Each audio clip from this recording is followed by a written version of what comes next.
El mendigo. ¿Por qué siempre estoy mendigando atención? ¿Qué puedo hacer acerca de esto? Pedir atención es una de las debilidades humanas, una debilidad profundamente arraigada. Las personas piden atención porque no se conocen a sí mismas.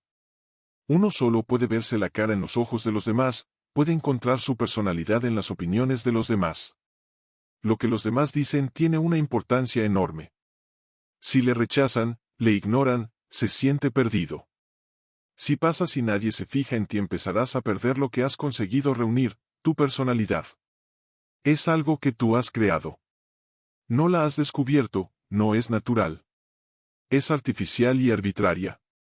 No solamente tú eres un mendigo de atención, casi todo el mundo lo es. Y esta situación no cambiará a menos que descubras tu auténtico ser, que no depende de la opinión, atención, crítica o indiferencia de nadie, que no tiene nada que ver con los demás. Como hay muy pocas personas que han sido capaces de descubrir su realidad, todo el mundo está lleno de mendigos.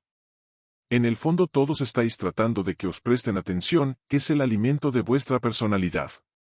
Incluso es aceptable que la gente te censure, te critique o esté en tu contra, por lo menos te están prestando atención. Claro, es mucho mejor si son amigables, respetuosos, pero tu personalidad no puede sobrevivir si no te dan algún tipo de atención. Puede ser negativa o positiva, eso no importa. La gente tiene que hablar de ti, sean respetuosos o no, están satisfaciendo el mismo propósito. Me gustaría que pensaras acerca de la palabra respeto. No quiere decir honor, que es lo que dicen sin excepción todos los diccionarios. Respeto significa simplemente volver a mirar, respeto. Si pasando por un camino alguien se vuelve a mirarte, le has llamado la atención, eres alguien. Eres capaz de hacer cualquier tontería para llamar la atención porque el respeto te da la impresión de ser alguien especial. A lo largo de los tiempos, la gente ha tratado de llamar la atención de mil y una maneras. No son maneras necesariamente racionales, por ejemplo, los punkis de Occidente. ¿Qué quieren realmente cuando se cortan el pelo de una forma rara y excéntrica, y después lo pintan con colores psicodélicos? ¿Qué están pidiendo? Son mendigos. No deberías enfadarte con ellos, porque eso es lo que quieren provocar. No deberías condenarlos, porque eso es lo que quieren. Sus padres no deberían criticarlos, porque eso es lo que quieren. No pueden sobrevivir sin que la gente les preste atención. En el pasado, la gente ha hecho cosas que no os podríais imaginar. Se han desnudado. ¿Qué necesidad tenían Mejavira o Diógenes de estar desnudos? Para el hombre ya no es natural estar desnudo en todas las estaciones, hace mucho tiempo que perdió esa capacidad. Los animales están desnudos pero tienen una inmunidad natural. En invierno les crece el pelo, en verano, con el calor, se les cae el pelo. La naturaleza les ha dado una protección. El hombre disponía de la misma protección, pero es un ser inteligente y puede perfeccionar la naturaleza. Encontró formas de cubrir su cuerpo según las estaciones. Naturalmente, su cuerpo ha perdido el crecimiento natural del vello. Pero estar desnudo, tu cuerpo no puede crear de repente un mecanismo para protegerte. Sé que Mejavira y Diógenes eran seres singulares, pero creo que tenían ciertas dudas sobre su singularidad. Confirmaron esa sospecha, esa deficiencia al desnudarse, porque es imposible no llamar la atención estando desnudo en un mundo donde todo el mundo va vestido. La persona desnuda se mantiene apartada. Es inevitable, es casi irresistible mirarle, preguntarle, ¿qué te ocurre? Pero su desnudez se convirtió en algo espiritual, que empezaron a ser respetados precisamente porque estaban desnudos. La desnudez no es una cualidad, una habilidad o algo creativo, todos los animales, los pájaros y los árboles están desnudos. Todavía hay monjes jainistas en India aunque no quedan más de 20. Solía haberlos a millares, pero no es fácil encontrar tanta gente estúpida. Cuando se muere un monje jainista no es reemplazado, de modo que va disminuyendo su número. Solo quedan unos 20 en toda la India, y yo he visto muchos, no dan ninguna muestra de inteligencia, no tienen cualidades de silencio ni reflejan ninguna alegría. Tienen un rostro triste, apagado, adormilado. Están sufriendo, se están torturando por la sencilla razón de que así llaman la atención de la gente. El hombre es capaz de cualquier cosa, por tonta que sea, para llamar la atención. En Rusia, Antes de la revolución, había una secta cristiana que tenía la costumbre de cortarse los genitales en público un día particular del año, y tenía miles de seguidores. El único requisito para ser espirituales es que se hubiesen cortado los genitales. Cuando llegaba la fecha se reunían en el patio de una iglesia, se cortaban los genitales y los amontonaban. Y había miles de personas que iban a ver esta estupidez. Las mujeres no se quedaban atrás, tenían un inconveniente, claro, porque no tienen genitales que cuelguen hacia afuera para cortarlos, sus genitales están dentro del cuerpo. Se empezaron a cortar los pechos, no querían ser menos. Se trataba de un asunto chapucero y sanguinolento, pero la gente se postraba a sus pies, les alababan, y lo único que habían hecho era un desagradable acto contra la naturaleza y contra ellos mismos. ¿Qué es lo significativo de que un hombre haga un ayuno? Mahatma Gandhi utilizó esta estrategia durante toda su vida, lo único que pretendía era llamar la atención de toda la nación. Y si decidía ayunar hasta morir, llamaría la atención de todo el mundo inmediatamente. De lo contrario, no hay ninguna espiritualidad en el hecho de ayunar, hay millones de personas que se mueren de hambre. En los próximos 10, 12 años, morirán millones de personas de inanición. Nadie les va a honrar o respetar. ¿Por qué? Porque su inanición es inevitable. No están muriéndose de hambre por voluntad propia sino porque no tienen comida, solo son gente pobre y famélica. Pero Mahatma Gandhi tenía todo lo que necesitaba, aunque vivía como un pobre. Uno de sus seguidores más próximos, una mujer muy inteligente, Sarojini Naidu, había presentado un informe con pruebas de que mantener a Mahatma Gandhi pobre costaba una fortuna. No se trataba de una pobreza sencilla, era un espectáculo manipulado. No podía beber leche de búfalo porque es rica en vitamina A y en otras vitaminas. No podía beber leche de vaca porque también es demasiado rica, y la gente pobre no se lo puede permitir. Solo podía beber leche de cabra porque es el animal más barato y los pobres se lo pueden permitir. Pero os sorprenderéis al saber que bañaban a su cabra 2 veces al día con pastillas de jabón Lux. La comida de su cabra consistía en un alimento tan nutritivo del que incluso un hombre rico podría sentir envidia. ¡Qué mundo más injusto! A la cabra le daban de beber leche de vaca. Su comida consistía en anacardos, nueces, manzanas y otras frutas nutritivas, no se sustentaba con pasto. Su alimentación, en aquellos tiempos, costaba 10 rupias diarias, 10 rupias diarias en aquella época eran suficiente para que una persona se mantuviese un mes. Y Gandhi viajaba en tercera clase. Naturalmente, estaba llamando la atención, un hombre importante que viaja en tercera. Pero nadie se daba cuenta de que el compartimiento de tercera clase que podía transportar, por lo menos, a 60 viajeros, transportaba a una sola persona, resultaba mucho más caro que un compartimiento con aire acondicionado. Pero esto llamaba la atención.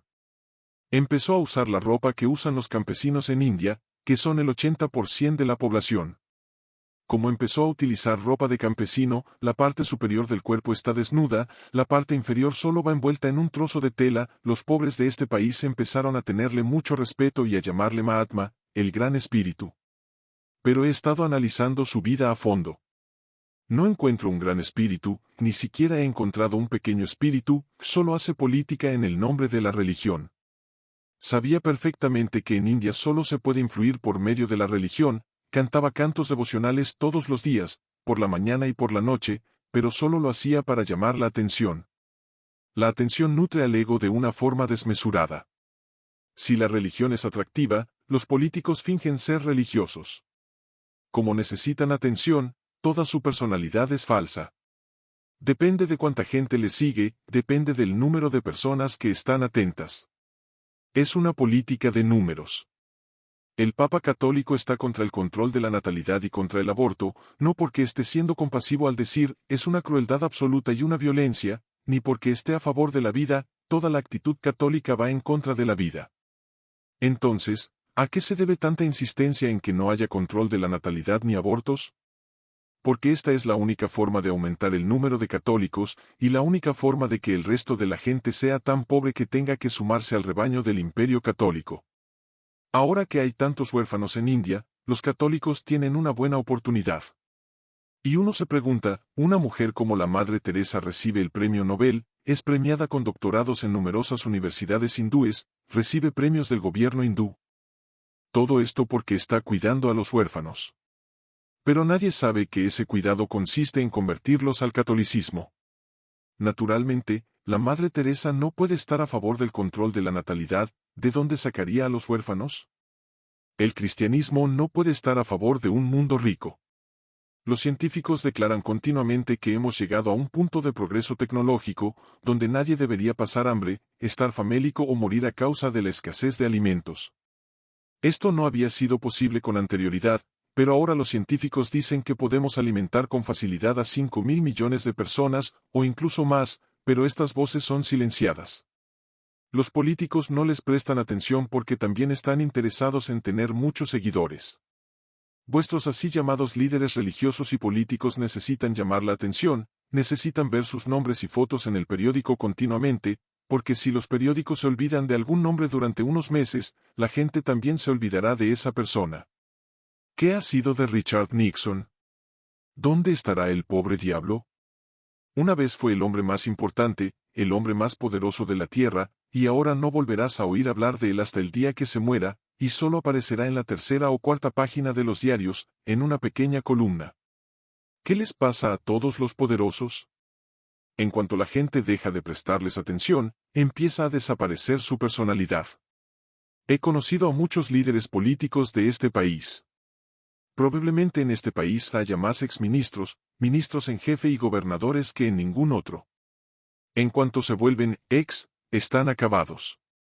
Entonces la gente ya no les presta atención, nadie les pide que vayan a inaugurar puentes, líneas de ferrocarril, hospitales, colegios. Ningún periódico se preocupa de dónde están, si están vivos o muertos. Y hubo un día que estaban en los periódicos, en la radio y en la televisión a todas horas. Mendigar la atención no es solamente tu problema, que es una realidad humana. Y el motivo es que dependes de tu personalidad, que es falsa y ha sido creada por la sociedad, y ésta te la puede arrebatar. No dependas de ella. No está en tus manos. Lo que está en tus manos es tu propia individualidad. Descúbrela. Y la ciencia para descubrirlo se llama meditación. Cuando te conoces a ti mismo ya no te importan los demás.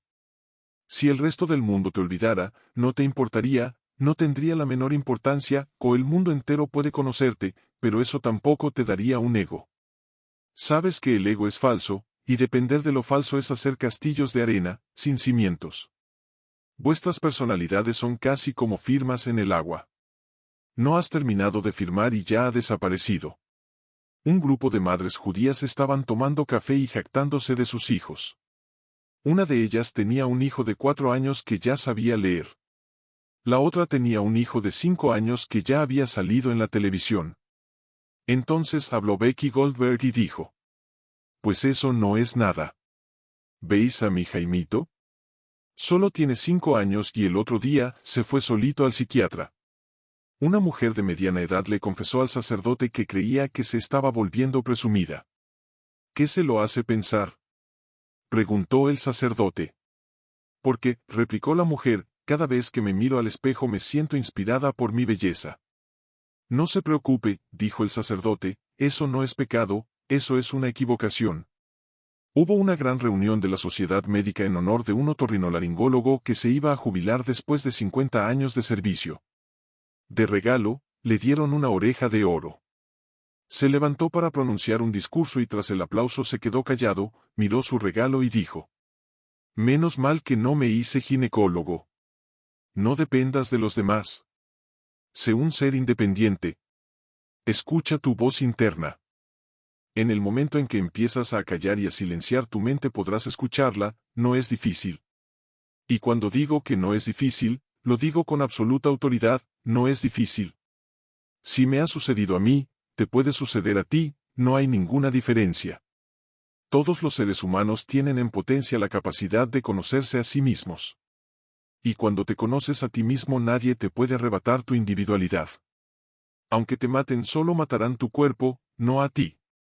El individuo es la única persona que se puede liberar de su estado de mendicidad, de lo contrario, seguirás siendo un mendigo toda tu vida. Pero si quieres dejar de mendigar tendrás que renunciar al ego y a la personalidad. Tendrás que aprender que no hay nada en la honra, la reputación o la respetabilidad. Son palabras falsas, sin significado, sin contenido. La realidad te pertenece, pero si no la descubres tendrás que depender de los demás. Sois emperadores pero os tenéis que descubrir a vosotros mismos. Y este descubrimiento no es complicado, tu reino está en tu interior. Solo tienes que aprender a cerrar los ojos y mirar hacia adentro. Un poco de disciplina, un poco de aprendizaje para no estar siempre enfocado hacia afuera, sino para poder volverte hacia adentro 1 o 2 veces al día, cuando tengas tiempo. Poco a poco empezarás a ser consciente de tu ser eterno. Entonces la idea de atención desaparece sin más. El milagro es que un día ya no necesitarás que te presten atención, la gente sentirá tu carisma, porque el carisma es la radiación de tu propia individualidad. Empiezan a sentir que eres especial, único, aunque no puedan señalar en qué consiste tu singularidad, que es eso que atrae como un imán. Las personas que se han descubierto a sí mismas se encuentran con el hecho de que atraen a miles de personas, aunque no lo estaban buscando.